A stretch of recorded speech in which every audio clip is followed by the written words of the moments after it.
Bonjour et bienvenue sur notre chaîne intitulée Un jour, un verset, un message. Nous sommes dans notre rubrique Présentation des livres de la Bible. Vous aimez la parole de Dieu? Ce programme est fait pour vous. Je vous présente aujourd'hui le livre de 1 Jean. Le livre de 1 Jean est un livre du Nouveau Testament qui comprend 5 chapitres. L'auteur des 3 épîtres de Jean n'est pas connu. Cependant, étant donné que la langue utilisée pour leur rédaction ressemble énormément à celle de l'apôtre Jean, on suppose que c'est lui qui les a écrits. Nous parlons ici de l'apôtre Jean, le fils de Zébédée, l'apôtre qui avait coutume de se qualifier comme l'apôtre que Jésus-Christ aimait. L'auteur de ces épîtres a vu Jésus-Christ, notre Sauveur ressuscité, ce qui a certainement été le cas de l'apôtre Jean.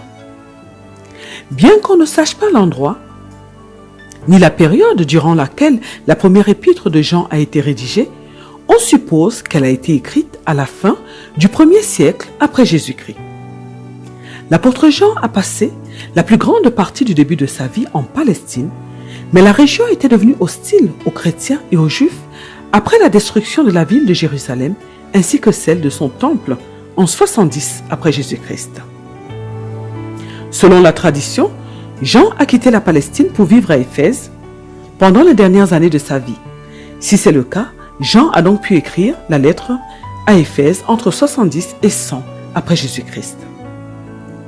Dans la première épître de Jean, l'auteur parle aux croyants, peut-être à ceux d'Asie mineure, c'est-à-dire l'actuelle Turquie, un lieu où des sources historiques affirment qu'il a peut-être vécu et exercé son ministère à la fin du 1er siècle après Jésus-Christ.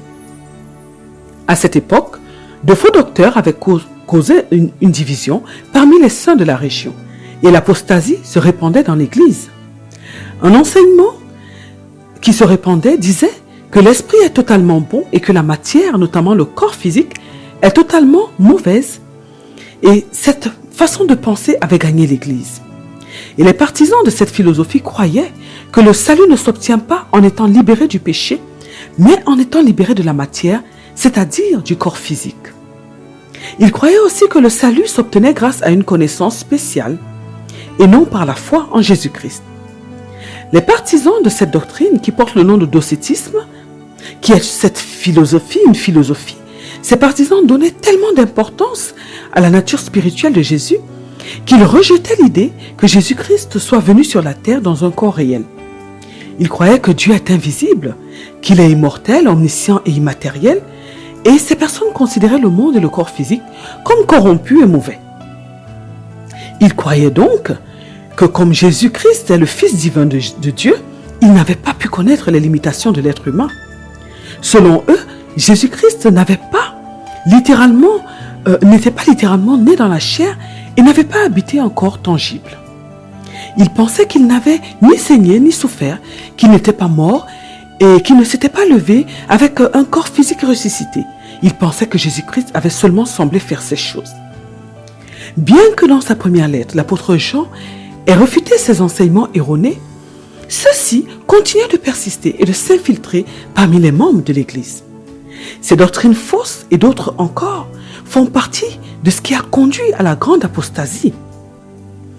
Étant l'un des premiers apôtres de Jésus-Christ, Jean est un témoin spécial du Sauveur ressuscité. Jean commence cette lettre en déclarant qu'il a personnellement vu, entendu et touché Jésus-Christ, notre Sauveur. À partir de ce témoignage personnel, l'apôtre Jean invite donc ses lecteurs à être en communion avec le Père, Dieu notre Père, et avec son Fils Jésus-Christ. L'amour est le thème principal de l'épître de Jean. Il souligne que les gens qui disent qu'ils aiment Dieu, mais qui n'aiment pas les gens autour d'eux, sont des menteurs. Et lorsque nous étudions la première épître de Jean, elle nous aide à mieux discerner les enseignements faux concernant Jésus-Christ. Elle nous aide et le respect des conseils que l'apôtre Jean nous donne nous aide à rester proche de notre Seigneur Jésus-Christ. Il nous aide à demeurer dans la vérité de sa parole. L'étude de cette première lettre, de cette première épître du livre de Jean nous permet de comprendre l'amour immense que notre Père Céleste a pour chacun de ses enfants. Un amour qu'il a manifesté en offrant son Fils unique, Jésus-Christ, en sacrifice pour toute l'humanité. Nous sommes arrivés à la fin de ce programme. Merci de l'avoir suivi. Merci de vous abonner afin de soutenir notre chaîne.